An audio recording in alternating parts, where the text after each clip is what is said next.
지난번에 지난주였었나요? 그 라피드 센시블레 선글라스 끼고 저희가 방송 한번 했었잖아요.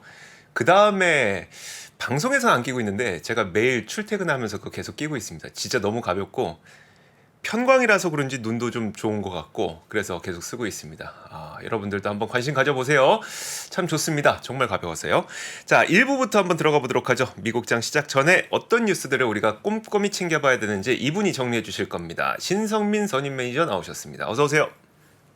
안녕하십니까? 야, 그 노원에서 노원에서 오신 거죠 지금? 네, 맞습니다. 뭐 타고 오세요? 전 지하철 타고 옵니다. 지하철. 비는 괜찮으세요? 네, 괜찮고요. 뭐 제가 사실 이제 운전하기에는 요즘에 허리가 좀 안 좋아서 장시간 운전을 못해서 요즘에 그래요? 지하철을 타고 다닙니다. 그렇군요. 허리는 조심해야 됩니다. 네. 허리는 진짜. 건강에 중요해서 요즘에 새롭게 느끼고 있습니다. 아직 나이는 좀 어리신 편이잖아요. 네, 그렇죠. 또 며칠 전에 2살 어려져서. 더 어려졌어요. 더 어려졌네. 40대가 코앞이었었는데 조금 더 물러났습니다. 이제 그 중반 축하드립니다. 저는 아직도 뭐 여전히 바뀌어도 40대 어쩔 수 없어요. 자, 한번 일단 미국 시장부터 분위기 볼 텐데 어제 혼조세였는데 파월 의장 발언이 가장 큰 영향이었던 것 같죠. 네, 맞습니다. 특히 장 초반에 좀 분위기가 안 좋았었는데 그 반도체 관련돼서 악재가 좀 나오면서 반도체 분위기가 좀 안 좋았고요. 그리고 금리 관련된 멘트 나오면서 조금 분위기가 좀 더 안 좋아졌다가 경제가 그래도 나쁘지 않다라는 의견들이 많이 있었거든요. 그래서 그러면 또 다시 또 반등을 일부 시도하는 모습 보여줬고 전반적으로는 이제 기술주가 좀 강한 모습들 좀 보여줬던 하루였습니다. 네. 그래서 이제 내용들 조금 디테일하게 보게 되면요, 그 유럽 중앙은행 연례 포럼이 있었어요. 그래서 이제 중앙은행장들이 이제 이야기를 나누는 그런 자리였다 보시면 될 것 같은데요. 여기서 제일 중요한 사람은 아무래도 파월 의장이겠죠. 라가르드 총재와 그렇죠. 네. 두 사람 네. 정도가 될 텐데. 네. 파월 의장이 얘기한 것들 이제 하나 짚어보면요. 첫 번째는 이제 경기 관련돼서 멘트한 내용 먼저 보겠습니다. 그 PPT 화면 잠깐 보시면은요. 일단은 파월 총재 얘기하기로는 경기 침체 가능성이 있지만 낮은 수준이다라는 멘트를 했어요. 그래서 실제로 최근에 나온 경제 지표를 보게 되면은 제조업 PMI는 아직까지는 그렇게 큰 반등을 보이지 못하고 있는데 서비스업 PMI라든가 종합 PMI 같은 경우에는 뭐 괜찮은 모습들 보여주고 있는 상황이고요. 그런데 다만 이제 과거처럼 화랑이다 이런 느낌은 아니고요. 그럼요. 이제 떨어지던 것들이 좀 멈췄다. 요 정도 수준인 것 같고요. 아직까지 경기 침체 우려가 완전히 사라졌다까지는 아니고 침체 가능성 점점 줄어들고 있다. 이렇게 표현하는 게 좀 맞을 것 같고요. 그 다음 페이지 잠깐 보시게 되시면은요. 실제로 기업들의 이익 증가율을 보게 되면은 오른쪽 편 보시게 되면은 2023년 1쿼터, 1분기, 2분기, 3분기, 4분기 이렇게 나와 있는데 하반기로 갈수록 좀 기업들의 이익 모멘텀이 좀 강해질 걸로 예상을 하고 있거든요. 네. 그래서 기업들의 이익도 전반적으로 그렇게 나쁘지 않을 거다라는 전망이 좀 우세하다 보니까 침체 가능성은 좀 더 낮아지고 있는 그런 국면이다. 이렇게 이해할 수 있을 것 같습니다. 여기서도 2분기 실적이 거의 바닥일 것 같다고 월가에서도 바라보고 있는 거네요. 네, 맞습니다. 네. 이제 2분기 실적 시즌 얼마 남지 않았는데. 네네. 알겠습니다. 추가적으로 이제 그 파월 의장이 이제 금리 관련된 멘트를 합니다. 요거는 좀 디테일하게 볼 필요 있을 것 같은데요. 결론적으로 얘기하면은 50bp 인상을 할 것처럼 얘기를 했습니다. 그렇죠. 네. 그런데 시장에서는 받아들이기로는 7월은 받아들이는데 네. 9월은 못 받아들이는 분위기입니다. 결국에는 9월은 약간 파월 의장이 네. 좀 어떻게 보면은 조금 좀 부풀려서 얘기한 게 아닌가 이렇게 생각을 하는 것 같아요. 그러니까 파월 의장의 멘트를 그대로 워딩을 해보면 at least 2라고 얘기를 했었죠. 네네, 그러니까 맞습니다. 최소 2번 이런 네네. 얘기를 했었죠. 네네. 본인의 입으로. 네네. 근데 못 믿겠다. 못 믿겠다라는 분위기인 거고요. 근데 디테일하게 한번 좀 볼게요. 이제 멘트 하나씩 보면은 일단은 그 연속적인 금리 인상을 배제하지 않겠다. 네. 라는 멘트를 했고 사실 이 멘트 나오고 나서 증시가 좀 약세로 좀 전환되는 모습 잠깐 보여주기도 했습니다. 그리고 좀 말이 좀 어렵긴 한데요. 정책이 긴축적일지라도 충분하지 않을 수 있고 한마디로 금리 인상을 많이 했지만 더 올려낼 수 있고 네네. 이런 의미죠. 그리고 충분히 오래 긴축적이지 않을 수 있다. 이 말은 금리 인상을 많이 한 상태로 오래 아직 시간이 지나지 않았다. 그러니까 우리는 금리를 2차례 정도 올린 다음에 오래 지속할 거야. 네네. 그러니까 피벗 기대를 좀 하지 마라. 아. 뭐 이런 식의 논리라 이렇게 보실 수 있을 것 같긴 하고요. 네. 충분히 제약적이 되면 균형에 가까워질 것이다. 이런 멘트를 했거든요. 무슨 말이냐면 금리를 충분히 더 올리면 네네. 그제서야 이제 조금 이제 정상 수준, 균형에 가까워질 것이다. 이런 식으로 좀 얘기를 했어요. 그래서 상당히 매파적인 발언이다라고 생각할 수 있었는데 조금 황당하게도 미국 채권 금리는 크게 변동이 없었습니다. 이제 그 무슨 의미예요, 그러면? 일단은 시장 금리는요. 파월 의장이 기준금리 올린다고 해서 무조건 따라 움직이진 않습니다. 뭐 예를 들어서 단기 금리는 따라갈 수 있겠지만 네네, 단기 장기 금리는 금리 따로 따라가겠죠. 놀지 네네. 않습니까? 네. 그런데 우리가 그 금리에 대해서 좀 이해를 할 필요가 있는데 우리가 금리가 높다라고 느낄 때는 언제냐면은 물가보다 높을 때입니다. 아, 네네. 예를 들어서 우리가 지금 뭐 금리 7% 준다 그러면은 무위험이라고 하면은 그쵸. 매우 좋아하겠죠. 네네, 좋죠. 그리고 작년 같은 경우 6% 정도 예금 금리 됐을 때 줄 서 있었죠. 네네. 왜냐면 우리는 물가가 그거보다 조금 낮을 거다라고 기대하기 때문에 그렇죠. 그런 거거든요. 네네. 근데 우리가 물가가 한 20% 된다 생각을 해보세요. 6%는 쳐다보지도 않을 겁니다. 그렇죠. 적어도 네. 한 30% 줘야 줄 서 있지 않겠습니까? 네네. 근데 지금 같은 케이스는 이제 CPI 물가가 4% 정도 됐단 말이에요. 네. 그러면은 장기채 금리가 어. 그 언저리면은 소비자들이 만족합니다. 그래서 금리를 올리더라도 채권을 매수하고자 하는 대기 수요가 많이 있을 수밖에 없고요. 네네. 그렇게 되면 이제 금리가 시장 금리가 가파르게 올라가기 좀 어려운 부분들이 있다라고 이해할 수도 있을 것 같고요. 뭐 수급적으로 얘기한다고 하면은 최근에 미국 은행들이 예금 금리가 기준 금리 대비해서 훨씬 낮거든요. 네네. 그런데 그러다 보니까 자금들이 MMF로 쏠림이 있었고 MMF가 투자하는 것들이 대부분 채권들입니다. 그렇죠. 네. 그렇게 된다는 얘기는 MMF 금리도 마음에 드는 거거든요, 소비자들이. 네네. 그렇죠. 그러면 이제 그 물가를 훨씬 넘어서는 제약적인 금리는 현실적으로 조금 어렵기 때문에 시장에서 봤을 때는 7월 정도면 됐다. 이렇게 좀 판단하는 것 같고요. 물론 추후에 이제 연말이 다가오면 갈수록 물가가 이제 내려가는 폭이 물가 상승률 내려가다가 네네. 다시 하반기로 가면 다소 올라갈 걸로 보고 있거든요. 왜냐면은 이제 작년 하반기. 예, 맞아요. 네. 작년 같은 경우 이제 기저 효과가 있기 때문에 그렇죠. 하반기로 갈수록 물가 상승이 다소 올라갈 거라 보는데 그때 뭐 어느 정도 올라가느냐에 따라 좀 달라질 수는 있겠지만 어쨌든 구조적으로는 물가 상승률 내려가는 것이 맞고 물가 상승 내려가다 보니까 시장 금리도 따라서 왔다 갔다는 하겠지만 네네. 덩달아서 내려가고 그러니까 구조적으로 어. 성장주한테 좀 유리한 환경이 아. 되고 있다 이렇게 이해할 수 있을 것 같고요. 그러다 보니까 다우지수나 S&P 500 대비해서 나스닥 지수가 훨씬 더 높은 상승률을 보이는 근거가 된다. 그렇게 될 수 있을 것 같아요. 여기 그 어제 있었던 그 모임에서 저는 이 인물의 이야기를 들어보고 싶어요. 그러니까 누구냐면 일본 중앙은행의 우에다 가즈오 총리. 이분이 약간 지금까지는 계속 완화 정책을 사용을 했지만 좀 변할 수 있다는 뉘앙스를 비춰놓은 것 같더라고요. 네, 맞습니다. 내년 인플레 상승 가능성이 있어서 정책 변경을 준비 중이다라는 네네. 멘트를 했는데요. 상승 가능성이 아니고 이미 상승을 해 있는 상황이긴 한데요. 지금 일본 물가가 한 3.4%인가 되죠. 네, 맞습니다. 3.4%. 네. 네, 이미 상승해 있는 상황인데 어쨌든 내년에 인플레 상승 가능성에서 정책 변경 준비 중이다 이런 네네. 얘기를 했는데 네. 그 다음에 한 멘트가 그 경기 활력을 위해서 온건한 정책을 지속하겠다라는 멘트도 같이 했거든요. 네네. 이는 급격한 어떤 정책의 변화보다는 조금 미약한 변화 네네. 가능성이 훨씬 높다라고 볼 수 있을 것 같습니다. 알겠습니다. 안 그래도 이게 중요한 이유가 네네. 이제 우리 투자자분들 엔화 엄청 사셨거든요 지금. 네. 엔화 좀 또 더 사야 되나? 좀 더 떨어질라나? 막 이런 생각도 하고 계시기 때문에 지금 일본 중앙은행의 금리 결정이 우리에겐 굉장히 중요한 상태입니다. 저도 그래서 우에다 가지고 그 총리의 이야기에 입에 계속 주의를 기울이고 있고 잠시 후 2부에서도 이 엔화 투자하는 게 맞는지 아니면 엔화로 일본에 투자하는 게 맞는지 이걸 또 저희 최파고님께서 준비를 해주고 계시니까 그 부분도 좀 잠시 후에 들어보도록 하겠고요. 자, 그리고 이제 종목별 이야기를 한번 들어볼 텐데 일단 마이크론 테크놀로지 좋았어요. 네, 실적이 좋았다라고 하기는 좀 그렇고 그쵸. 그러니까 적자인데 예, 적자인데 컨센서스보다 좋았다. 이런 그쵸. 표현이 맞을 것 같고요. 네. 실질적으로도 재고 일수 조금 늘었습니다. 그러면 안 좋은 거잖아요. 근데 이제 예상보다 적게 늘었다 정도 될 것 같긴 하고요.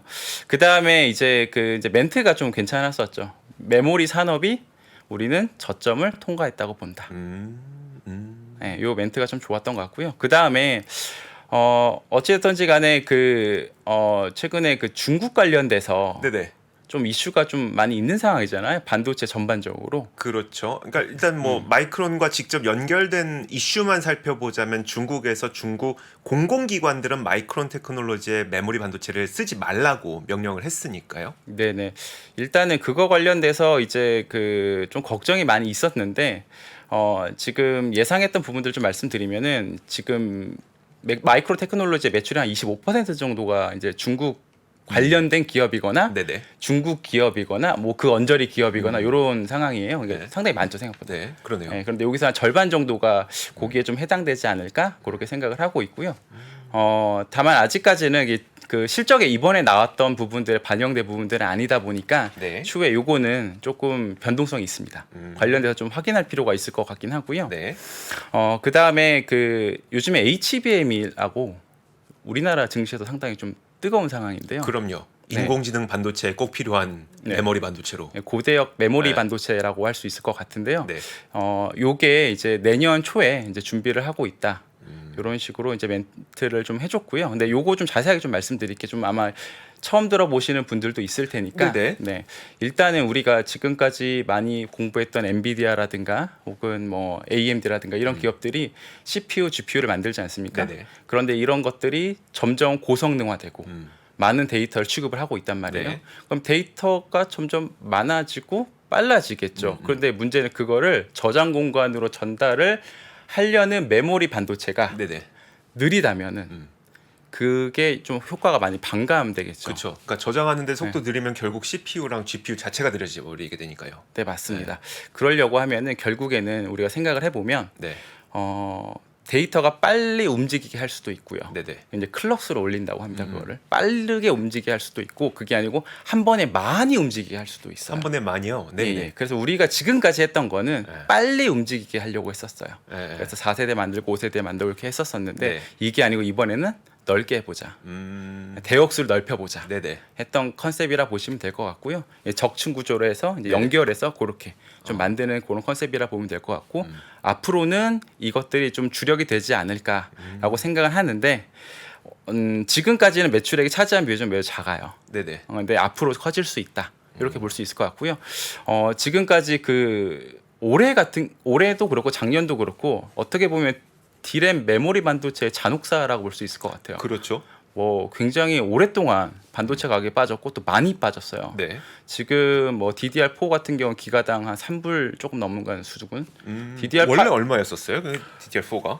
8불, 7불 아, 일단 그랬던 것 거의 같은데요. 반 예, 이상 예. 반 이상 빠졌죠. 70%, 네네. 그 이상 빠졌죠. 예, 그리고 DDR5 같은 경우에 좀 기대를 좀 했었었는데 네. 얘도 어느 순간 빠져가지고 이제 4불 초반대 요 정도 된단 말이에요. 그러니까 좀 기대가 많이 좀 희석됐던 네네. 상황이었었는데 그런데 이제 HBM이 나오게 되면은 요게 지금 뭐 반도체 가격보다 4배, 5배 정도 받지 않을까 좀 생각을 하고 있어요. 아, HBM은 네. DDR5보다도 한 4-5배 정도 비싸요? 네, 그러니까 이게 어쨌든 지금 5배에서 6배 정도 대여섯 배 정도 정도 비싸요. 예상을 하고 있고요.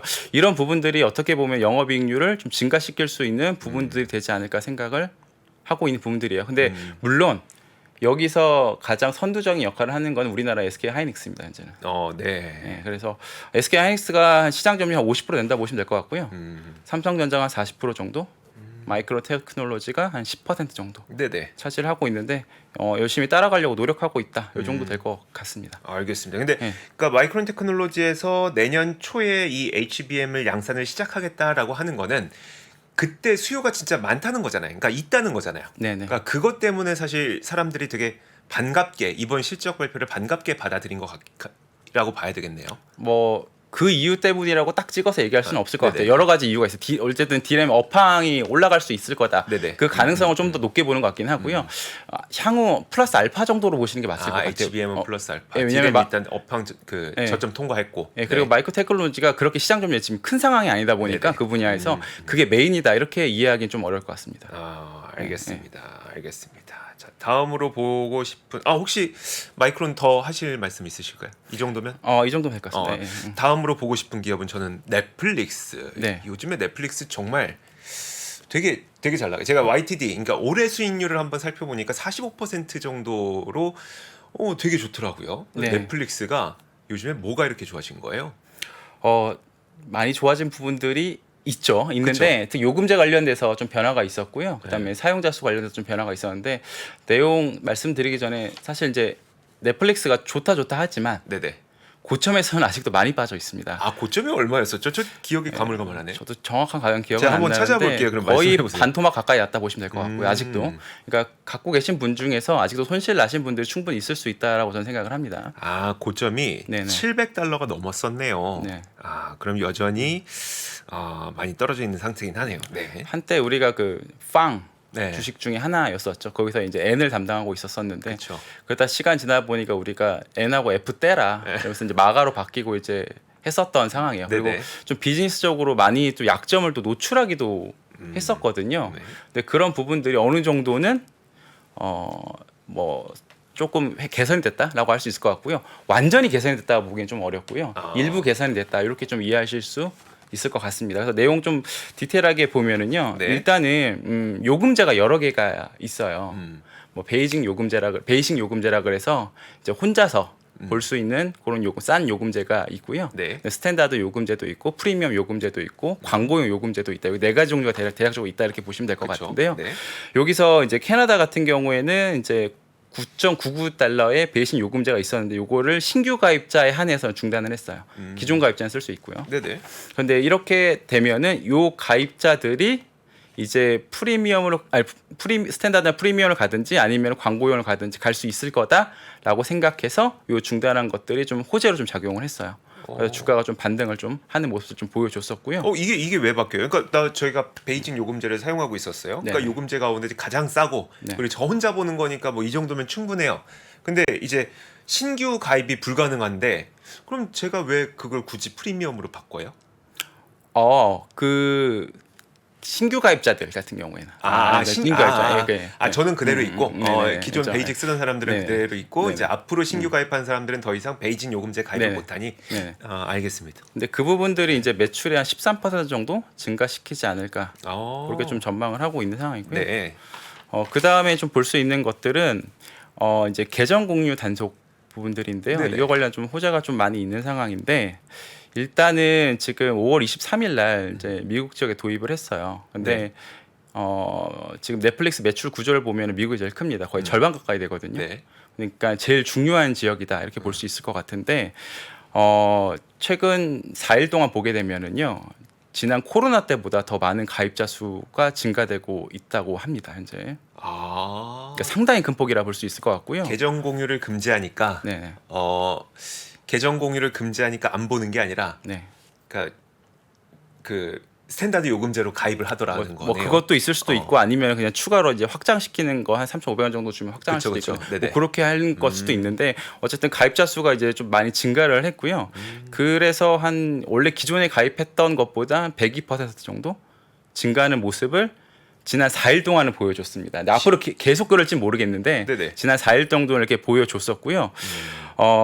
그래서 결국에는 이제 그 계정을 결국에는 공유를 막았던 부분들이 어떻게 보면 되게 도전이었었잖아요. 그렇죠. 어떻게 보면 이탈이 있을 수도 있고 네네. 그리고 경쟁자가 있잖아요. 디즈니라든가 네네. 뭐 애플 TV도 있고 뒤에 경쟁자가 있는데 글로 가지 않고 계속 넷플릭스 썼다는 것은 결국에는 컨텐츠에 조금 경쟁력이 있지 않겠는가. 경쟁이 지금 있지 않는가. 혹시 신성민 선임은 어떤 거 구독하고 계세요? 저는 이제 다른 분 거 같이 쓰고 있습니다. 지금은. 가족끼리 네네. 가족끼리 네, 쓰는 거 넷플릭스로? 네, 같이 쓰고 있습니다. 예. 뭐 다른 거 뭐 유튜브 프리미엄은 유튜브를 쓰고 있습니다. 유튜브 프리미엄 쓰고 계시고 네네. 혹시 애플 쓰시나요? 애플은 안 씁니다. 애플 안 쓰시고 네. 쿠팡 플레이 혹시 쓰세요? 써본 적이 없습니다. 다른 OTT는 그냥 하나도 안 하시고 유튜브랑 그럼 넷플릭스 쓰고 계시고 왓챠 잠깐 썼었고요. 왓챠 잠깐 네. 쓰셨고 네. 그러니까 제가 여쭤보는 이유가 그러니까 옛날에는 그랬던 것 같아요. 이게 옛날에는 진짜 내가 넷플릭스를 구독하다가 좀 이게 요즘 볼 거 없어서 그 구독을 취소하면 중단하면 뭐 딴 데로 옮겨가 볼까 아니면 아예 안 볼까였었는데 요즘에는 만약에 이거 좀 마음에 안 들어도 약간만 기다리면 뭔가 새로운 콘텐츠가 뜨고 그래서 그냥 중복으로 그러니까 넷플릭스 했다가 뭐 디즈니 플러스도 하고 뭐 쿠팡 플레이도 하고 쿠팡 플레이는 어차피 이제 쿠팡 그 로켓 배송 뭡니까 그 구독하면은 쿠팡 플레이 볼 수 있으니까 그래서 요즘엔 좀 겹쳐서 구독하는 것 같기도 해서요. 네, 제가 제 주변에 보면 좀 그런 것 같아서요. 정확한 숫자가 잘 기억나진 않는데 네네. 설문조사를 실제로 했는데 네. 2개 이상 OTT를 사용하느냐라 물었을 때 꽤 많은 숫자가 2개 이상 사용한다고. 옛날에는 그랬습니다. 돈 네. 아까워서 안 할 것 같았는데 이게 시간 지나면 지날수록 한다니까요, 사람들이. 네. 하더라니까요. 저도 유튜브 프리미엄 처음에 이거 계속 쓸까 했었는데 안 쓰는 사람은 이제 이해할 수가 없는 그 지경이 됐습니다. 아, 이제 부끄럽지만 제가 유튜브 프리미엄을 안 쓰거든요. 네. 그러니까 저도 이제 사람들하고 얘기하다가 아 유튜브에 이런 거 있어 하면서 이게 보여줘야 되는데 광고 뜨잖아요. 네네. 그럼 되게 미개인 취급하는 그 눈빛 알죠? 네, 맞습니다. 이렇게 쳐다봐요.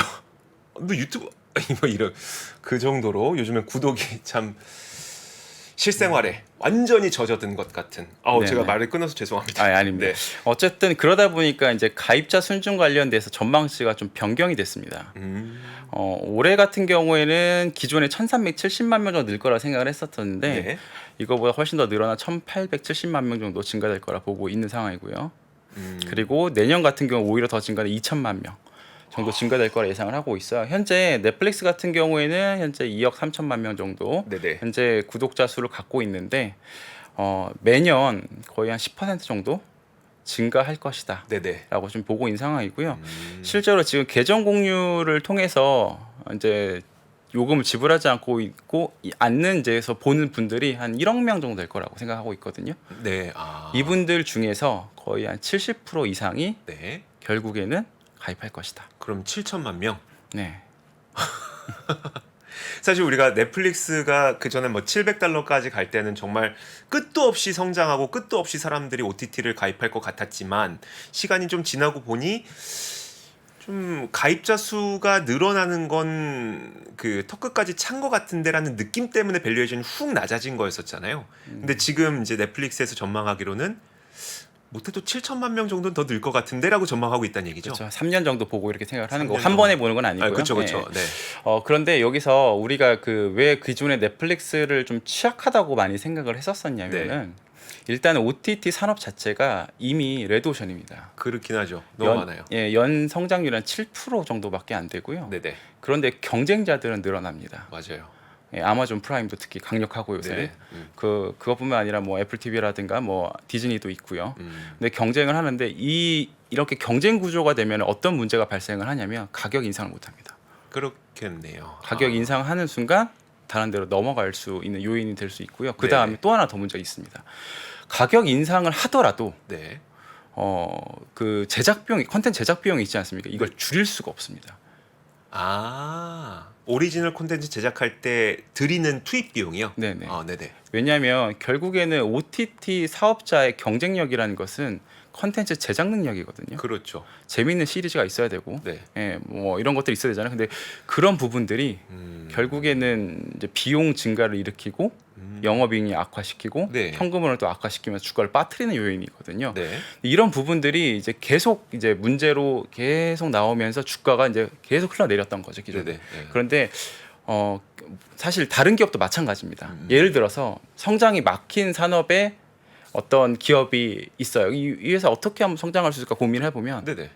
어디다 돈을 왕창 투자를 해서 공장을 지어서 더 많은 양을 판매하거나 그렇죠. 그게 아니면은 내가 비용을 줄이거나 네. 제품 단가를 올려서 영업이익률을 늘리거나 네네. 아니면은 전혀 새로운 아이템을 런칭하거나 이 셋 중에 하나거든요. 네. 결국 이 성장하는 요인 셋 중에 하나입니다. 네. 모든 기업이 다 마찬가지죠. 그렇죠. 그런데 넷플릭스 같은 경우에도 이 세 가지를 어찌됐든지가 다 시도를 합니다 지금. 첫 번째는 이제 가입자 수를 늘리는 거죠. 네. 이제 그걸 위해서 이제 공유 계정 같은 경우에 이제 금지시키는 요거를 지금 전부 다 한 건 아니고요. 네. 일부 국가에서 시행을 했는데 지금까지는 성공적이었어요. 네. 근데 물론 앞으로 나올 국가들이 좀 또 안 좋을 수는 있는데 지금까지는 그런 부분들이 있었다 볼 수 있을 것 같고요. 그다음에 제품 가격을 올릴 수 있잖아요. 네네. 가격을 올렸죠 여러 번. 근데 올렸을 때마다 소비자들의 저항이 있었습니다. 네. 있었는데 근데 그래도 넘어갔어요. 어찌 또 넘어갑니다. 네. 마치 우리가 담배값 인상할 때 담배를 끊겠다 마음을 먹지만 결국에는 담배를 다시 핍니다. 어찌. 그런 모습들처럼 네. 우리가 뭔가 좀 필수제처럼 우리한테 다가와서 결국엔 또 다시 이용을 해서 이제 성공을 하는 모습을 보여주고요. 네. 추가적으로 근데 소비자들의 저항이 완전히 없을 수는 없죠. 네네. 계속 무한정 올릴 수는 없지 않습니까? 그쵸. 그래서 이제 광고를 보면은 좀 싸게 볼 수 있는 광고형 요금제가 있거든요. 네. 요거를 출시를 합니다. 요걸 출시를 했는데 요게 지금 기존의 그 스탠다드 형태보다 그 더 많은 매출을 일으키고 있어요. 그래요? 개단계적. 그러니까 광고가 들어오니까. 아, 그러네요. 예, 예. 아. 광고 수익으로. 네네. 그래서 그 넷플릭스 입장에서는 결국에는 가입자 수가 늘어나면 광고 효과가 더 커지는 거잖아요. 그러면은 내가 소비자한테 바로 전가하지 않더라도 네네. 광고 효과로 이걸 다 누릴 수가 있는 상황이 될 수도 있단 네. 말이에요. 그래서 요거를 키우려고 노력을 하고 있어요. 그래서 처음에는 원래 광고형 같은 경우에는 그 화질도 낮았었어요. 지금 스탠다드랑 똑같습니다. 지금. 아, 그래요? 네, 화질 다시 올려버렸어요. 네네. 그러니까 광고를 좀 키우겠다라고 하고 이게 더 돈이 되니까. 그러니까요. 아, 네. 그렇겠네요. 네, 그래서 앞으로 그 계정 공유를 금지시켰을 때 좀 싼 요금제인 광고로 돌아갈 수 있을지 여부를 확인을 해야 되는데 네네. 지금은 추정컨대 2% 정도 될 거라 생각하고 있어. 전체 매출이에요? 전체 가입자 수의 2%, 전체 가입자 500만 명 정도 될 거라 네네. 생각하고 있거든요. 그러니까 얼마 안 되는 거죠. 음. 그래서 이거를 이제 많이 늘릴 수 있느냐 여부가 아. 앞으로 넷플릭스 사업의 좀 관건이다.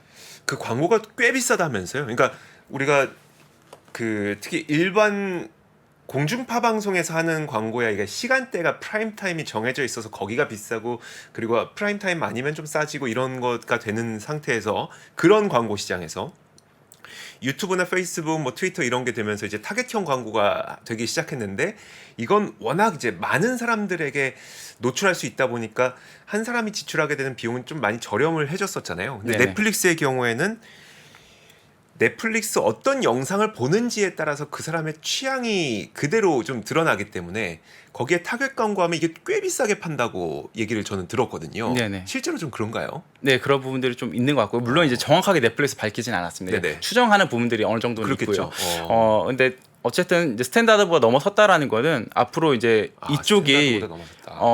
의미가 있을 수도 있겠다. 그러니까 이걸 좀 앞으로 늘어나는지 여부를 좀 면밀하게 관찰해 볼 수 있겠다. 네네. 이렇게 좀 될 수 있을 것 같긴 하고요.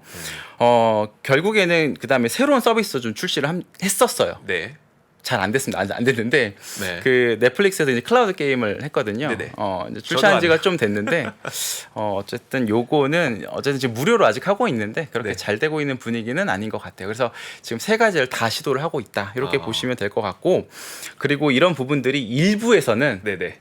조금 이제 성공적인 부분들이 있고 네. 그래서 앞으로 이제 제품 단가를 꾸준히 올리거나 네. 혹은 이제 광고용을 가서 이게 좀 잘 되거나 이런 부분들이 이제 성공의 어떤 척도가 될 수 있겠다 이 정도 될 것 같습니다. 알겠습니다. 네. 알겠습니다. 어우, 넷플릭스가 많이 변하고 있군요. 네. 그리고 그 변화의 그 어떤 성과들도 조금씩 감지가 일부 되고 나오고 있고. 있습니다. 예. 그러다 보니까 투자자들도 이거 효과가 있는데, 그러니까 이들이 사업을 바꾼 게 효과가 있는데라고 느끼면서 주가가 계속 올라가고 있는 거네요. 네, 맞습니다. 물론 정고점 되면 한참 남았습니다. 네.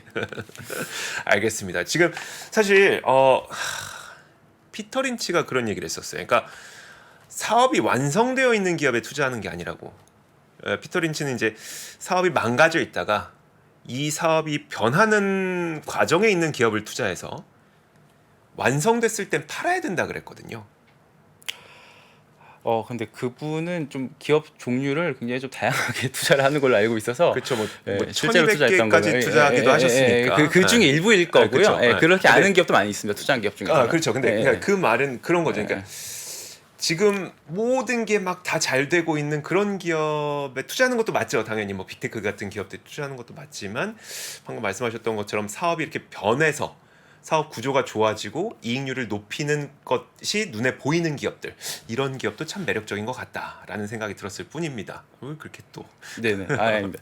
근데 이게 결국에는 이제 그 빅테크 중에서 그냥 넷플릭스만 갖고 있는 문제점은 아니었어요. 사실 2022년도에 물가가 많이 올라가면서 제품 가격을 정가하는 것이 좀 어려웠던 기업들이 주가가 다 망가졌었거든요. 네네. 혹은 정가하더라도 뭐 금액이 많이 못 올렸거나 이런 기업들 다 망가졌었는데 하나 둘씩 이제 등장하기 시작해요. 네네. 정가를 하는 기업들이. 어. 결국에는 물가 상승이 기업들한테 시간이 지났을 때는 네네.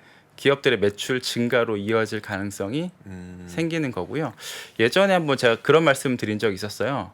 결국에는 물가가 올라간다라는 거는 돈의 가치가 하락하는 거고 결과적으로 자산의 가치 올리는 역할이다라고 한 적이 있었는데 네네. 그게 무슨 말이냐라고 하셨었는데요. 그 설명을 조금만 더 드리면은 네. 이런 겁니다. 작년에 우리가 주가가 빠진 거는 물가 때문에 빠졌다라고는 할 수는 없어요. 금리 때문에 빠졌다 보는 게 좀 더 맞습니다. 물가가 높으니까 금리를 따라 올려서 빠졌다 보는 게 좀 더 합리적인 거거든요. 예를 들어서 물가가 높은 나라들 있지 않습니까? 예를 들면 아르헨티나라든가 아니면은 뭐 튀르키예라든가 이런 그렇죠. 기업 이런 나라들 있지 않습니까? 이런 나라들 주가를 보면은 거의 서 있습니다.